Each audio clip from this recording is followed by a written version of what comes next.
Hey guys, it's A5TV here. So, today we're going to be doing drawing. I'm going to show you me drawing a Pegasus. So let's get to it. Now, you better draw that, then do the head like that, draw the legs like that, bottom make the eyes, maybe right there, ears on top of the head right there. Make the mane, just doing it like that, tail, and try and make the wings like that.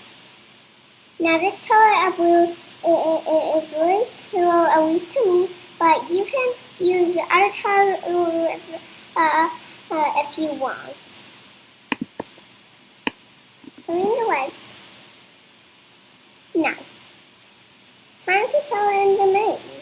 You should try to do it in the lines and really low.